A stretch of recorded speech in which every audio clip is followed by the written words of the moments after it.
안녕하세요. 저희는 4부 2장 상관분석과 4부 3장 선형회귀분석을 주제로 영상을 제작한 김희조입니다. 먼저 4부 2장 상관분석에 대해 말씀드리겠습니다.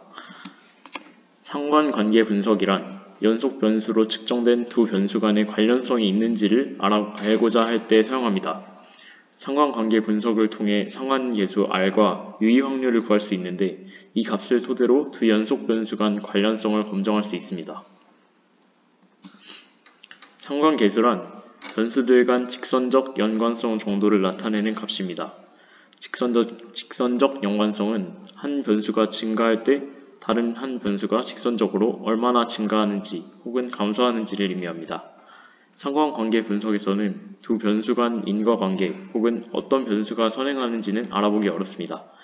단지 분석값을 통해서 두 사건 간의 상호 의존성 정도를 평가할 수 있고 이때 사용되는 것이 단순 상관분석법입니다. 단순 상관분석을 시행할 때 측정하는 변수 이외에 제3의 변수가 두 변수에 미치는 영향에 대해 주의를 기울여야 합니다. 일반적인 예로 상관분석을 실시할 때에는 제3의 요인을 쉽게 찾을 수 있는 경우가 많습니다. 예를 들면 미국의 각 지역에서 범죄 건수와 교회 수를 조사하여 단순 상관분석을 시행하였더니 유의한 상관성이 있을 때 이 전제를 받아들일 수 있겠는가? 다시 말해 교회가 많을수록 범죄 건수도 많다는 결론이 맞는가를 알아보면 이런 경우 각 지역의 인구수가 고려되지 않아서 이런 엉뚱한 결론이 나왔다. 즉, 문제가 된 제3의 요인이 인구수임을 쉽게 찾아낼 수 있습니다. 그러나 의학적 예로 단순 상관 분석을 시행할 때에는 제3의 요인을 쉽게 찾아내지 못하고 분석하는 경우가 많습니다. 이런 제3의 요인을 통제하여 상관 분석을 실시하는 방법을 편상관 관계 분석이라 합니다.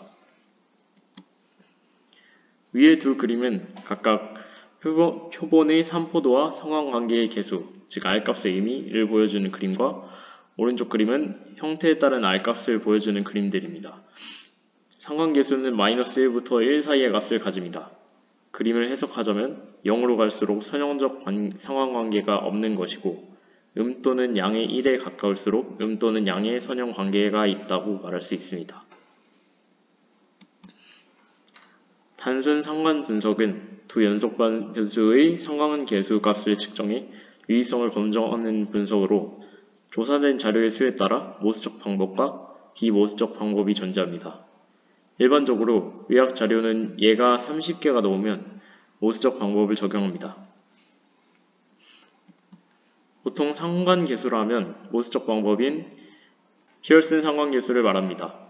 앞에 그림을 보며 설명했던 상관계수 R이 나타내는 변수들 간 관계에 대해 다시 설명해보면 상관계수 R이 0으로 갈수록 선형적 상관관계, 즉 직선적 관계가 없음을 말하고 또는 양의 1에 가까울수록 또는 양의 선형관계가 있다고 할 수 있습니다. 추가로 상관계수가 0이라는 의미는 두 변수가 서로 무관한 변수임을 의미합니다. 어떤 데이터를 설명하는 설명력을 얘기할 때 설명계수의 제곱값을 이용하는데 만약 설명계수 R이 0.5라면 설명계수의 제곱값은 0.25가 되고 이는 X라는 데이터와 Y라는 데이터를 약 25% 설명한다고 해석할 수 있습니다. 그러면 이제 SPSS 프로그램을 활용하여 다음 예제를 풀어보겠습니다. 우선 영상 아래의 더보기에 있는 카페에서 예제 파일을 다운받아 안압 SAV 파일을 엽니다. 남녀를 구분하여 분석을 하기 위해 데이터 파일 분할을 눌러 성별을 집단 변수로 데이터를 나눠줍니다. 자료의 크기가 446명으로 충분히 크므로 모수적 방법, 즉 피어슨 상관 분석을 이용하겠습니다. 분석, 상관 분석, 이변량 상관을 눌러 이변량 상관 계수 대화 상자를 엽니다. 안압을 먼저 변수에 넣은 후 공복 혈당 수치, HDL, 혈중 중성지방, 복부둘레, 수축기 혈압, 이완기 혈압을 마저 변수로 넣어줍니다. 여기서 고른 변수들의 통계량을 알고 싶다면 옵션에서 원하는 통계량을 고를 수 있습니다. 보시면 세 가지 상관계수를 출력할 수 있는데 이 자료에서는 모수적 방법을 사용하면 되므로 피어슨에만 체크를 하고 확인을 눌러줍니다. 먼저 이 표에서 중간을 가로지르는 자료는 같은 변수 간의 결과이므로 무시하고 이 자료를 기준으로 위, 아래의 자료가 대칭이니 한쪽만 보면 됩니다. 남성의 경우 위의 자료에서 안업과 나머지 변수 간의 상관관계를 보면 안업과 복부둘레의 상관관계만이 신뢰도 95% 수준에서 유의하며 상관계수 R이 0.161로 약한 양적 선형관계를 가지는 것을 알 수 있습니다. 같은 방식으로 여성의 경우도 보면 안압과 혈중 중성지방, 수축기 혈압, 이완기 혈압 간의 성관 분석 결과가 유의하며 각각 상관계수 R이 0.128, 0.182, 0.145로 모두 약한 양적 선형관계를 가지는 것을 알 수 있습니다. 이제 논문의 피어슨 상관 분석의 결과가 어떻게 기재되는지 보여드리겠습니다. 이 논문은 한국 내과학회지에 올라온 세럼 IgA 레벨과 알러지 및 천식의 연관성에 대한 연구입니다. 색칠된 부분을 보면 유의미한 상관관계를 가지는 변수들의 상관 계수와 유의 확률을 표시하였고 나머지 무의미한 결과들은 한 문장으로 언급만 하고 넘어갑니다. 그리고 표를 보면 중복되는 값들 중 하나만 표기를 했고 유의미한 값들에는 A와 B로 따로 표시를 해둔 것을 알 수 있습니다. 이처럼 논문의 상관 분석 결과를 기재할 땐 중요한 값들 위주로 표시를 하며 추가로 피어슨 상관 분석의 경우 피어슨이라는 단어를 굳이 표기하지 않기도 합니다. 사고체의 여과율과 폐의 기능의 관계에 대한 논문을 보면 이 논문에는 피어슨 상관 분석을 한 것이 언급되었고 역시 유의미한 값에 대해서만 설명이 되어 있습니다. 이 표는 모든 R값과 P값을 보여주며 어떤 변수 간의 관계가 유의미하고 무의미한지 알 수 있게 표시하였습니다. 이런 방식들 외로는 산정도를 활용하는 방법이 있습니다.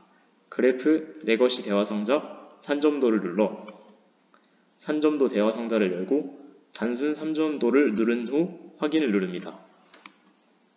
상관분석에서는 두 변수 중 어느 변수가 원인인지 알 수 없으니 아무렇게 X축, Y축을 설정한 후 확인을 누르면 이렇게 산점도가 나오는데 상관성이 있게 나온 결과들에 대하여 이렇게 산점도를 그려 R값과 P값을 표시해주면 효과적으로 핵심 결과를 보여줄 수 있습니다. 두 변수가 정규성을 따르지 않는 경우 비모수적 방법을 사용합니다. 이를 중 먼저 스피어맨 상관계수에 대해 이야기하면 스피어맨 상관계수는 상관계수를 계산할 두 데이터의 실제 값 대신 두 값의 순위를 이용해 상관계수를 계산하는 방식입니다. 스피어맨 상관계수는 두 변수 안의 순위가 완전히 일치하면 플러스 1이고 두 변수의 순위가 완전히 반대이면 마이너스 1이 됩니다. 스피어맨 상관계수의 계산식은 피어슨 상관계수와 유사해 이해하기가 쉽고 피어슨 상관계수와 달리 비선형 관계의 연관성을 파악할 수 있다는 장점이 있습니다. 또한 데이터의 순위만 매길 수 있다면 적용이 가능하므로 연속형 데이터에 적합한 피어슨 상관계수와 달리 이산형 데이터, 순서형 데이터에 적용이 가능합니다. 다음은 켄달-타우 상관계수에 대해 설명하겠습니다. 스피어만의 상관계수와 비슷한 방식으로 순위 척도 자료 또는 순위 척도로 변환한 자료를 이용하여 두 변수 간 상관계수의 크기를 나타내는 값입니다. 두 변수의 순위가 서로 일치하는 쌍의 수와 일치하지 않는 쌍의 수의 차와 합의 비로 나타낸 것인데 각 변수에서 같은 값이 있는 경우 이들의 순위를 고정해줍니다. X, Y 형태의 순서쌍으로 데이터가 있을 때 X가 커질 때 Y도 커지면 부합, X가 커질 때 Y가 작아지면 비부합이라고 봅니다. 마지막으로 호에프딩 통계학 방식이 있습니다. 이 방식은 i번째 점의 두 변수값보다 적은 변수의 개수와 i번째 두 변수의 각각의 변수에서의 순위 등을 이용해 상관계수를 계산합니다. 상관계수는 마이너스 0.5 이상 1 이하의 값을 갖고 1에 가까울수록 두 변수의 상호 의존성이 큽니다. 그러나 동일한 값을 갖는 점이 여러 개 있을 경우에는 그 값이 적어지며 표본수가 적으면서 동일한 값이 많은 경우에는 마이너스 0.5 이하의 값이 나올 수도 있습니다. 간단히 얘기하면 호헤프딩 방식은 임의의 값으로부터 다른 것들이 얼마나 많이 벗어나 있는지를 감지하는 척도라고 말할 수 있을 것 같습니다. 이제 SPSS로 다음 예제를 풀어보겠습니다. 예제 폴더에 감각 역치 SAV 파일을 엽니다. 이 자료는 크기가 19명밖에 되지 않아 비모수적 방법으로 상관 분석을 해야 합니다. 좌우 감각과 통각을 변수로 넣고 이번엔 피어슨 대신 캔달과 스피어만을 체크를 한 후 확인을 누릅니다. 캔달의 타우에서는 좌감각과 좌우통각, 좌통각과 우통각, 우감각과 우통각이 유의미하게 연관이 있으며 모두 뚜렷한 양적 선형관계를 가짐을 알 수 있습니다. 스피어만의 로에서는 캔달의 경우와 같은 유의미한 관계들이 도출되었지만 관계들의 정도에서 일부 차이가 있는 것을 알 수 있습니다. 이제 비모수적 상관 분석을 사용한 논문을 두 편 보겠습니다. 이 논문은 베체트병 환자의 수면의 질과 병의 중증도 등의 변수 간의 관계에 대한 논문입니다. 비모수 상관 분석의 경우에도 모수적 방법을 사용할 때와 같이 주로 유의미한 결과에 대해서 설명을 하며 표에도 유의미한 결과에 따로 표시를 합니다. 그리고 비모수적 방법을 사용했다고 언급을 합니다. 또한 이 논문과 같이 대부분의 논문에서 캔달보단 스피어만을 활용하며 두 방법의 차이는 수식과 관련된 것이기 때문에 관련된 영상 링크를 남길 테니 관심이 있으신 분들은 링크 영상을 보시기 바랍니다. 두 번째 논문 역시 베체트병과 관련된 논문인데 이 논문에서는 Intra-class correlation coefficients 급내 상관계수와 스피어만을 사용했다고 나옵니다. 급내 상관계수는 3개 이상의 연속 변수 간의 관련성을 볼 때 사용하는 방법으로 관련 내용은 링크 영상을 통해 보실 수 있습니다. 이 논문에서도 역시 유의미한 결과에 대하여 많이 언급을 하며 유의미한 결과에 표시된 것을 알 수 있습니다. 다음으로 편상관 관계입니다. 단순 상관관계 분석을 시행할 때는 제3의 교란 요인, 즉 혼란 변수 때문에 실제로는 아무런 관련성이 없는데 관련이 있는 상관계수 값과 유의 확률 값을 보여줄 때가 있습니다. 특히 유의학적 예에서는 연구 자료에서 교란 변수를 찾아내거나 자료 입력 시 가능한 교란 변수를 모두 조사하여 입력한다는 것은 의외로 쉽지 않습니다. 다음 그림과 같이 변수 A와 B 그리고 제3의 요인 C가 존재할 때 A와 B가 겹치는 부분이 A와 B의 단순 상관계수 값입니다. 여기에서 A와 B에 모두 영향을 미치는 제3의 요인 C를 제외한 A와 B의 상관관계를 보는 것이 편상관관계입니다. 통제할 변수는 1개 이상일 수 있으며 통제할 변수의 수가 편상관계수의 차수가 됩니다. 이제 SPSS 예제를 풀어보겠습니다. 안압 SAV를 열고 편상관계수 대화 상자를 열어 제어 변수에 연령을 넣은 후 안압과 다른 것들을 변수로 설정하고 확인을 누릅니다.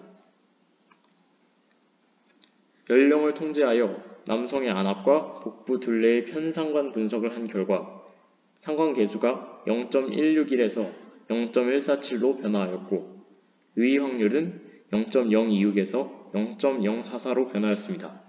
즉, 남성에서는 연령과 상관없이 안압과 복부 둘레가 유의미한 양적 상관관계를 가지는 것으로 나타납니다. 연령을 통제하여 여성의 안압과 혈중 중성지방, 수축기 혈압, 이완기 혈압의 편상관 분석을 한 결과 상관계수는 모두 증가하였고 유의 확률은 모두 감소하였습니다. 이제 편상관계수를 활용한 논문을 한 편 보겠습니다. 색칠된 부분처럼 편상관계수를 사용할 경우 어떤 변수를 제어 변수로 두었는지 언급해야 하며 이 논문에서처럼 단순 상관 분석 결과와 편상관 분석 결과를 비교하기도 합니다. 상관 분석의 마무리로 연습 문제를 3문제 풀어보도록 하겠습니다. 1번 문제는 요중 카드뮴 농도와 요중 베타2 마이크로글로불린 간의 관련성을 묻고 있습니다. 41명은 충분히 큰 표본으로 볼 수 있으므로 피어슨 상관 분석을 해주면 이런 결과가 나오고 유의 확률이 0.443이므로 두 물질은 관련성이 없는 것으로 나타납니다. 2번 문제는 산모의 혈소판수와 신생아의 체중 간의 상관관계에 대하여 묻고 있습니다. 19명은 모수적 방법을 사용하기에는 너무 적으므로 비모수적 방법을 사용해줍니다. 그 결과 켄달과 스피어만 모두에서 유의 확률이 0.05보다 크므로 두 변수는 유의한 상관관계가 없습니다. 마지막으로 3번 문제입니다. 제3의 교란 요인으로 연령이 존재하므로 연령을 제어 변수로 두어 콜레스테롤과 혈당 간의 편상관 분석을 해줍니다.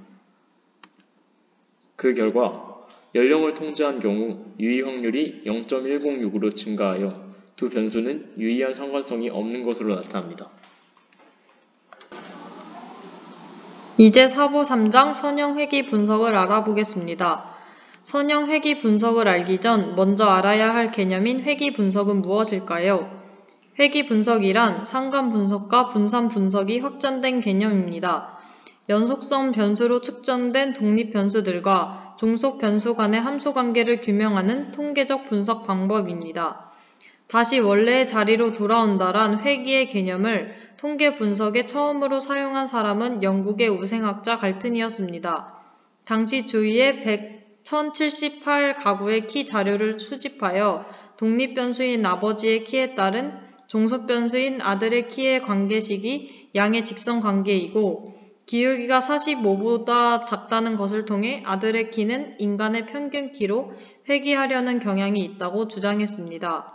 즉, 종속 변수와 이를 예측하기 위한 독립 변수 사이의 인과관계에 따른 수학적 모델인 선형적 관계식을 구하고 이 수학적 모델이 얼마나 잘 설명하고 있는지를 판별하기 위한 적합도를 측정하는 분석 방법이 회귀 분석입니다. 선형 회귀 분석이란 두 변수의 관계가 직선적이라는 가정하에 회귀 분석을 시도하는 방법입니다. 대부분의 회귀 분석법이 선형을 가정하기 때문에 선형이란 말을 생략하고 그냥 회귀 분석이라고 합니다. 그렇다면 앞에서 배운 상관 분석과의 차이점은 무엇일까요? 우선 공통점은 두 분석 모두 두 가지의 연속 변수를 다룬다는 것입니다. 차이점은 상관 분석의 경우 두 변수의 선후 관계가 명백하지 않아 종속 관계를 정의할 수 없는 경우에 상호 의존도를 정량화하지만 선형 회귀 분석은 변수들 중 하나를 종속 변수로 나머지를 독립 변수로 하여 독립 변수가 변화함에 따라 종속 변수가 어떻게 변화하는가 하는 의존도를 평가하는 통계적 기법입니다. 또한 상관 분석은 순위 척도인 변수에도 적용될 수 있지만 선형 회귀 분석은 두 변수 모두가 수학적 개념에서 볼 때 순위 척도보다 고급인 간격 척도나 비척도로 특정된 경우에만 사용합니다. 참고로 이 척도에 대한 개념을 설명하자면 순위 척도란 전교 석차, 소득 순위, 치료 효과와 같이 자료를 구성하는 값들이 자료의 특정 상태를 지칭할 뿐 아니라 순위 전도도 가지고 있는 경우입니다. 대부분 범주형 자료입니다. 즉 편의상 숫자를 붙인 것일 뿐 그 숫자 하나만으로 별다른 의미가 없다는 뜻입니다. 사칙 연산, 수학 함수를 사용하는 조작은 불가능하며 간격 척도나 비척도로 전환할 수 없습니다. 간격 척도는 섭씨 온도와 같이 서로 동일한 간격을 가지고 있으며 서로 빼거나 더할 수 있는 특징을 가지고 있습니다. 섭씨 20도와 30도의 차이와 섭씨 10도와 20도의 차이, 즉 10도의 차이가 나는 숫자가 본질적으로 동일하다는 뜻입니다. 하지만 40도가 20도보다 2배 덥다고 할 수는 없듯이 곱셈과 나눗셈에는 사용할 수 없습니다. 간격 척도는 연속형 자료이며 평균, 중앙값, 범위, 분산 등과 같은 기술 통계량을 계산할 수 있습니다. 비척도는 절대 0점을 가지고 있어 자연계에서 관측되거나 측정되는 거의 모든 수치를 말합니다. 키, 몸무게, 콜레스테롤 수치, 혈압, 혈당, 거리 등 일상생활 속에서 접할 수 있는 연속형 자료는 대부분 비척도입니다. 사친 영산을 포함한 모든 수학 함수를 사용하여 조작이 가능합니다. 회귀 분석은 분산 분석의 경우처럼 분석을 시작하기 전에 분석 자료가 몇 가지 가정을 만족하는지 반드시 점검해야 할 것이 있습니다. 첫 번째, 분석하고자 하는 두 변수가 서로 직선적 관계에 있는지의 여부를 SPSS 그래프 기능을 이용하여 확인해야 합니다. 두 번째, 만약 포물선이나 로그 함수 등의 다른 관계라면 프로그램을 이용하여 변수를 직선적 관계로 적절히 변환시킨 후 회귀 분석을 시행해야 합니다. 또한 회귀 분석을 시행할 때는 가정이 있습니다. 잔차는 모든 독립 변수 값에 대해 동일한 분산을 갖는다. 잔차의 평균은 0입니다. 잔차란 표본의 회귀식에 나온 값으로 관측지와 예측지의 차이를 말하며 오차와 같은 개념입니다. 그러나 오차는 모수의 개념이므로 표본에서는 오차라는 용어 대신 통계량의 개념을 갖는 잔차라는 용어를 사용합니다. 지금까지 회귀 분석에 대한 기본적인 개념을 설명했습니다. 회귀 분석은 독립 변수의 수에 따라 단순과 다중으로 나눌 수 있는데 독립 변수가 1개라면 단수라고 하고 2개 이상이라고 하면 다중 회귀 분석이라고 합니다. 예를 들어 아빠의 키가 자식의 키에 미치는 영향을 분석하는 것은 단순 회귀 분석이라고 하고 아빠의 키와 엄마의 키 2개가 자식의 키에 미치는 영향을 분석하는 것은 다중 회귀 분석이라고 합니다. 이제 본격적으로 단순 회귀 분석에 대해 설명하겠습니다. 먼저 단순 회귀 분석은 앞에서 말씀드렸듯이 독립변수 x가 종속변수 y에 미치는 영향을 회귀식, 즉 회귀 방정식을 이용하여 분석하는 방법입니다. 이때 단순 회귀 분석의 경우 한 종류의 독립변수만이 존재합니다. 그렇다면 여기서 회귀식, 즉 회귀 방정식은 무엇일까요? 회귀식이란 특정 변수값의 변화와 다른 변수값의 변화가 가지는 수학적 선형 함수식을 파악함으로써 상호 관계를 추론하게 되는데 추정된 함수식이라고 할 수 있습니다. 이 회귀식은 y는 ax 플러스 b와 같은 1차 함수식으로 표현됩니다. 이 단순 회귀 분석의 목적은 종속 변수가 독립 변수에 의해 설명되는 범위, 방향, 정도를 평가하는 것과 독립 변수를 통해 종속 변수를 설명하고 예측하는 것이라고 할 수 있습니다. 이 단순 회귀 분석을 진행할 때 여러 가지 기본 가정이 존재하는데 그 가정은 다음과 같습니다. 1. 독립 변수 값은 오차 없이 측정한다. 2. 각 x값에 대응된 y값들은 정규 분포를 하며 그 평균치들은 회귀 직선상에 위치한다. 3. 각 x값에 대응된 y값들의 분산은 동일하다. 4. 한 관찰이 다음 관찰에 영향을 주지 않고 모든 y값들은 서로 독립적이다. 이와 같은 가정을 합니다. 또한 3가지 가정이 더 있습니다. 정규성과 등분산성은 독립변수 x에 고정된 어떤 값에 대하여 종속변수 y는 정규 분포를 따르며 독립변수 x값에 관계없이 종속변수 y의 분산을 일정하다는 것입니다. 독립성은 종속변수 y는 성으로 독립이어야 한다는 것, 즉 한 관측값이 다른 관측값에 의해 영향을 받아서는 안 된다는 것입니다. 마지막으로 선형성은 독립변수 x와 종속변수 y 사이의 관계는 선형, 즉 1차 함수식의 형태로 나타나야 한다는 것입니다. 지금부터는 단순 회귀 분석의 SPSS 사용법에 대해 설명하기 위해 연습문제 1번을 가져왔습니다. 연습문제 1번, 뇌하수체와 턱뼈 사이의 거리를 108명의 어린이에게서 엑스레이를 촬영하여 측정하였다. 연령만으로 거리를 추정하는 회귀 방정식을 산출하라. 언급된 대로 데이터 파일은 그로우스터디 SAW 파일을 활용하였습니다. 그럼 시작하겠습니다. 먼저 SPSS를 열고 그로우스터디 SAW 파일을 입력합니다. 그 후 SPSS 통계 분석 메뉴에서 분석을 누른 후 우리가 하고자 하는 회귀 분석을 누른 뒤 선형을 클릭합니다. 그러면 다음과 같은 대화상자가 뜨는데 우리가 하고자 하는 것은 연령에 따른 뇌하수체와 턱뼈 사이의 거리를 예측하는 것입니다.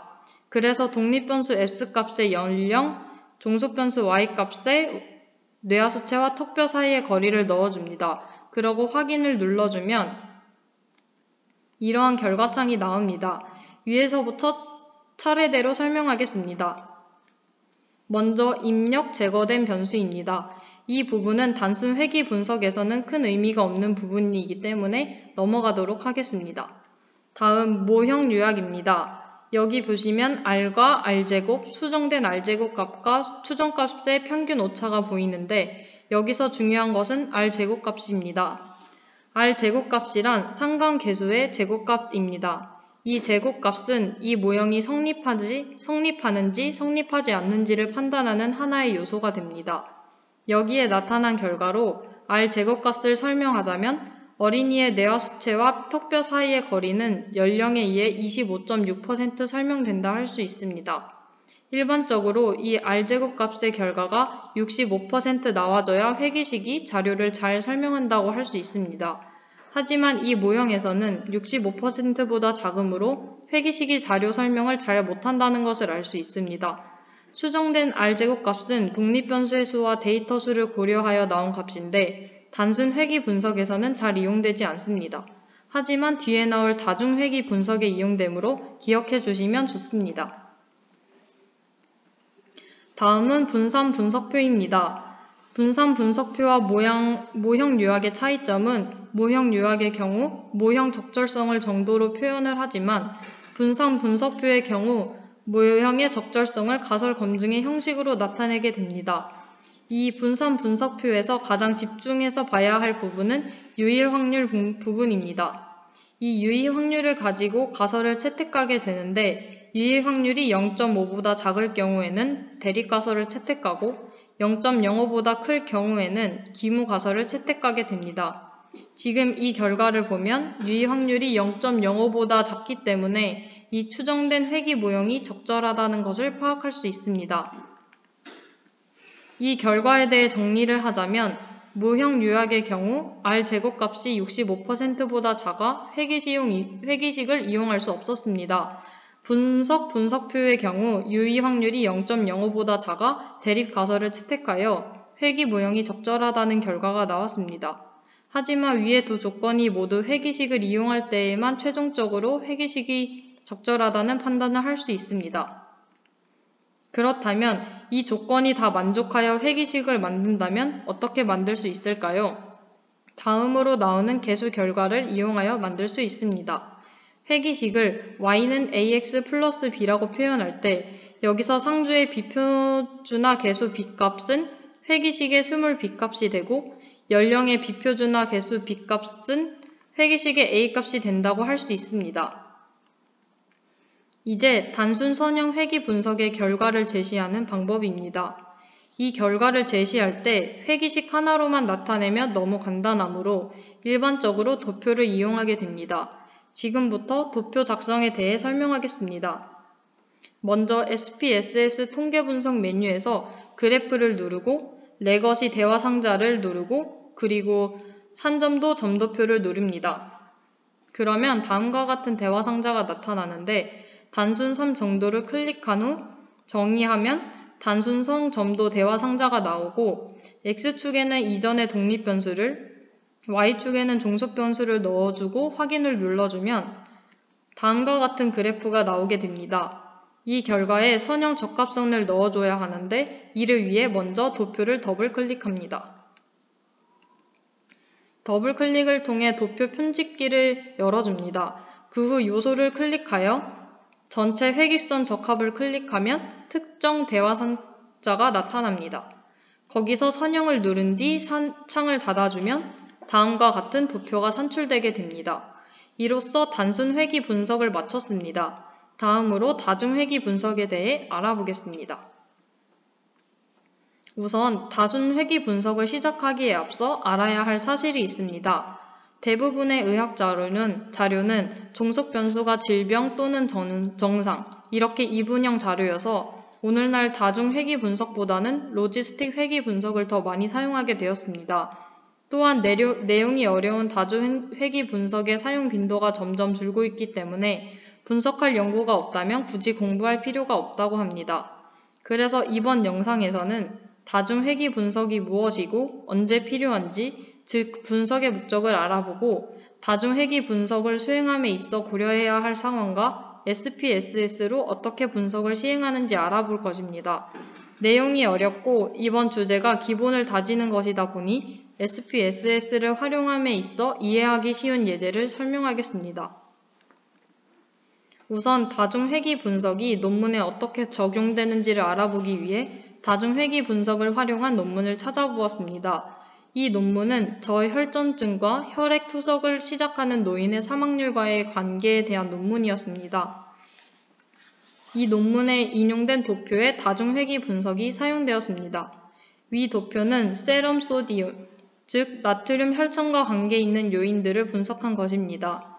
나이, 성별, 혈압 등의 요인과 나트륨 혈청과의 관계를 분석하였고 옆에 p-value라는 유효 확률이 표시되어 있습니다. 앞에서 공부한 것처럼 유효 확률은 0.05보다 작아야 의미가 있기 때문에 우리는 이 표를 통해 어떤 요소가 의미 있는지 파악할 수 있습니다. 또한 R, 즉 결정 계수를 설명한 부분을 찾을 수 있었습니다. 다중회귀 분석에서는 수정된 결정 계수, 즉 결정 계수의 곱을 알맞게 조절한 값을 사용합니다. 그래서 여기에 나온 R값을 통해 수정된 결정 계수를 통하여 이 분석에서 회귀식이 성립하는지 하지 않는지를 알아볼 수 있었습니다. 지금까지 다중회귀 분석이 논문에서 어떻게 활용되는지를 간단하게 알아보았습니다. 그렇다면 확실히 이해하기 위해 다중회귀 분석에 대해 더 알아볼까요? 다중회귀 분석이란 종속 변수의 변화를 설명하기 위하여 2개 이상의 독립 변수가 사용되는, 즉 독립 변수의 수가 2개 이상이고 종속 변수의 수가 1개인 선형 회귀 모형을 말합니다. 단순 회귀 모형은 하나의 독립 변수와 하나의 종속 변수로 구성되지만 실제로 단일 요인에 의하여 결정되는 현상은 매우 드물기 때문에 다수의 독립 변수를 모형에 포함시키는 다중 회귀 분석이 필요합니다. 따라서 종속 변수를 설명하려는 독립 변수의 수가 2가지 이상인 상황에서 회귀 분석을 시도하게 되면 이를 다중 회귀 분석이라고 합니다. 다중 회귀 분석에서는 독립 변수로 지정되어 모델에 포함된 변수들이 복합적으로 작용하여 종속 변수에 미치는 영향을 감안해야 합니다. 그래서 인근 독립 변수, 즉 교란 변수 또는 간섭 변수의 영향을 보정한 상태에서 독립 변수 각각의 독립된 영향을 모수로서 추정하게 됩니다. 예시로는 소음 폭로 기간을 첫 번째 독립 변수로 난청 전도에 미치는 영향을 분석하는 과정에서 이들 두 변수의 관계에 미치는 연령이란 두 번째 독립 변수의 영향을 동시에 보정해주면서 다중회귀 분석을 시행합니다. 그래서 연령의 증가에 따라 자연적으로 발생되는 난청의 정도를 감안한 후에도 소음 폭로에 따라 난청이 심해진다라는 결론을 내릴 수 있습니다. 다중회귀 분석의 예시를 보기 위해 유튜브를 참고해 보았습니다. 다중회귀 분석을 검색했을 때 SPSS 선형 회귀 분석 결과 단순 다중회귀 분석이란 제목의 영상을 찾을 수 있었습니다. 만 나이, 하루 평균 수면 시간, 비타민 D, 일주일간의 근력 운동 일수라는 4개의 독립 변수가 체질량 지수라는 종속 변수에 영향을 주는 것을 분석하는 것이었습니다. 그렇다면 다중회귀 분석을 할 때 고려해야 할 상황에는 무엇이 있을까요? 우선 왜 고려해야 할 상황이 있을까요? 다중회귀 분석에서는 분석하고자 하는 변수의 종류가 2가지 이상이 되기 때문입니다. 그것이 독립이건 종속이건 간에 한 가지 모델에 포함된 변수들은 예측하기 어려운 정도로 서로 상대방 변수에 영향을 줍니다. 따라서 다중회귀 분석을 포함한 다별량 분석을 시도할 때에는 최대한 다음과 같은 상황을 신중히 고려하여 연구 자료에 적합한 모델을 구축해야 합니다. 1번, 분석의 대상이 되는 연구 자료를 이용하려는 분석법에서 요구하는 분석 기법의 가정이 위배되어서는 안 됩니다. 따라서 모든 자료는 분석 이전에 가정 위배 여부를 검토해야 합니다. 2번. 분석 자료에 가장 적합도가 높은 모델을 선정해야 합니다. 선언적 방법과 통계학적 방법이 있습니다. 3번. 교란, 혼란 변수의 영향을 철저히 통제되어야 합니다. 변수의 종류, 연속적이냐 혹은 비연속적이냐에 따라 원래 성질에 맞는 형태로 입력되고 해석되어야 합니다. 5번. 변수 간 상호작용을 적절한 방법으로 평가해야 합니다. 6번. 서로 상관성이 높은 변수 간에는 다중 공선성 현상이 있으므로 이를 반드시 통제해야 합니다. SPSS에서는 회귀분석 통계량에서 공선성 진단 부분을 클릭하여 VLF가 10 이상인 것이 있는지 찾으면 되는 게 다중 공선성 현상이 있는지 판단하는 방법입니다. 다중 공선성 현상이란 독립 변수 간의 상관관계가 존재하는 것을 의미합니다. 독립 변수들 간의 상관관계를 조사하는데 일반적으로 독립 변수들 간의 상관관계가 R이 0.90 이상으로 상관계수가 90% 이상이면 공선성이 있다고 판단합니다. 하지만 SPS에서 VLF, 즉 분사 확대인자가 10 이상으로 나올 경우 다중 공선성이 있다고 판단합니다. 즉, 한 독립 변수가 종속 변수에 대한 설명력이 높더라도 다중 공선성이 높다면 분석 결과의 신뢰성이 떨어진다는 뜻입니다. 지금부터는 다중 회귀 분석의 SPSS 사용법에 대해 설명하기 위해 연습문제 3번을 활용하였습니다. 연습문제 3번. 모 대학의 체력 단련 코스에 참여한 학생들을 대상으로 연령, 체중, 산소 섭취율, 2km 주행시간, 휴식시 심박동사, 주행시 심박동수, 주행시 최대 심박동수를 측정하여 다음과 같은 결과를 얻었다. 산소 섭취율에 유의하게 영향을 미치는 변수는 모두 무엇인가? 데이터 파일은 안재욱 교수님의 의학보거나 통계분석, 한글 SPSS 14K, 영문 SPSS 16을 참조하여 다중회귀 SAV 파일을 활용하였습니다. 그럼 시작하겠습니다. 먼저 SPSS를 열고 다중회귀 SAV 파일을 입력합니다. 그 후 SPSS 통계분석 메뉴에서 분석을 누른 후 우리가 하고자 하는 회귀 분석을 누른 뒤 선형을 클릭합니다. 그러면 다음과 같은 대화 상자가 뜨는데 우리가 하고자 하는 것은 제시된 변수에 따른 산소 섭취율과의 관계를 예측하는 것이므로 독립변수 X값에 제시된 변수들을 종속변수 Y값에 산소 섭취율을 넣어줍니다. 다음으로 옆에 있는 통계량을 눌러주면 다음과 같은 대화 상자가 나타납니다. 여기서 공산성 진단을 클릭해줍니다. 여기서 공산성 진단을 클릭하는 이유는 서로 상관성이 높은 변수 간에는 다중 공산성 형상이 있으므로 이를 확인하여 이 다중 공산성이 있는지를 확인하기 위해서입니다. 그 후 계속을 누릅니다. 마지막 확인을 하기 전에 방법에 대해 알아보겠습니다. 다중회귀 분석 방법에는 5가지가 있습니다. 첫 번째로 입력. 가장 기본적인 방법으로 분석하고자 하는 모든 독립변수를 회귀 모델에 있는 그대로 포함하는 방법입니다. 두 번째로 단계 선택. 독립변수가 아무것도 포함되지 않은 모델로부터 출발하여 분상 분석표의 F값에 가장 큰 기여를 하는, 즉 유의 확률이 가장 작은 변수를 순서대로 하나씩 선택하여 모델에 입력합니다. 새로운 변수가 추가될 때마다 이미 모델에 있는 변수의 유의 확률 값도 달라지므로 그러한 변수는 모델에서 제외됩니다. 따라서 이 방법에서는 모델에 포함하는 변수의 기준과 모델에서 제외하는 변수의 기준을 사전에 정해주게 됩니다. 어떤 변수가 유의 확률 이하의 변수를 추가해 나가는 것은 폴드 섹션과 비슷하지만 한 변수가 추가될 때 각 변수의 F값을 다시 계산하여 옵션으로 구정된 유의 수준 이상의 변수는 빼나간다는 점이 다릅니다. 3번 제거. 회귀 모델에 있는 모든 독립 변수를 그대로 빼어버리는 방법입니다. 따라서 기존의 모델이 구축되어 있을 때만 이 명령을 사용할 수 있습니다. 4번 후진. 모든 독립 변수를 모두 포함한 모델에서 시작하여 전체 모델의 기여도가 작은 변수부터 하나씩 빼기 시작하여 모델에 남아있는 변수들을 유의 수준 이하가 될 때까지 빼나가는 방법입니다. 5번 전진.